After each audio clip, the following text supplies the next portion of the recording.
সুপ্রিয় দর্শক শ্রোতা সবাইকে আসসালামু আলাইকুম। আজকে 15 তারিখ রোজ মঙ্গলবার। আজকে জানিয়ে দেব আপনাদেরকে পেঁয়াজ এবং আলুর পাইকারি বাজার দর। আর তার আগে যদি আপনার ইউটিউব চ্যানেল নতুন হন অবশ্যই চ্যানেলটি সাবস্ক্রাইব করবেন এবং পেজও থাকলে পেজটি ফলোতে রাখবেন। দর্শক আজকে কিন্তু পেঁয়াজের বাজার আরও বেশি এবং পাশাপাশি কিন্তু আলুর বাজার একটু কম। দর্শক সম্পূর্ণ ভিডিও দেখুন এবং কে কোন জায়গা থেকে ভিডিওটা দেখেন তা কিন্তু অবশ্যই কমেন্টস করবেন এবং আপনার এলাকায় আজকে পেঁয়াজের বাজার কত যাচ্ছে তা কিন্তু অবশ্যই কমেন্ট করে জানাবেন। ভিডিওটা ভালো লাগলে কিন্তু শেয়ার করে দেবেন। দর্শক সম্পূর্ণ ভিডিওটি দেখুন।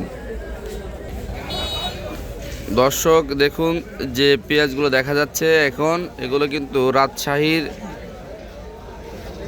মুড়ি কাটা পেঁয়াজ। এই পেঁয়াজগুলোর দাম একটু কম। এই পেঁয়াজগুলো বিক্রি করা হচ্ছে 30 টাকা কেজি।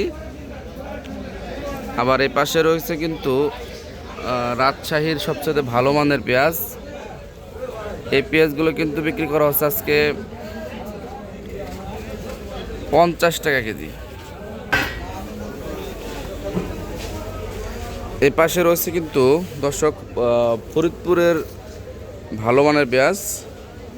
এগুলো কিন্তু আজকে বিক্রি করা হচ্ছে দর্শক 50 টাকা কেজি।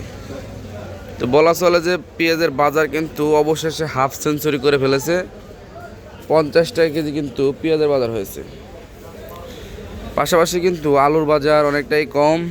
আলু কিন্তু আজকে বিক্রি করা হচ্ছে 13 টাকা কেজি রংপুরের স্টিক এবং 12 টাকা কেজি কিন্তু হচ্ছে বগুড়ার স্টিক। দর্শক বুঝতে পারছেন যে পেঁয়াজের বাজার বাড়তেছে কিন্তু আলুর বাজার অনেকটাই কমতেছে। দর্শক পরবর্তী আপডেট জানতে চাইলে অবশ্যই চ্যানেলটি সাবস্ক্রাইব করে রাখবেন এবং পেজ হয়ে থাকলে পেজটি ফলো দিয়ে রাখবেন।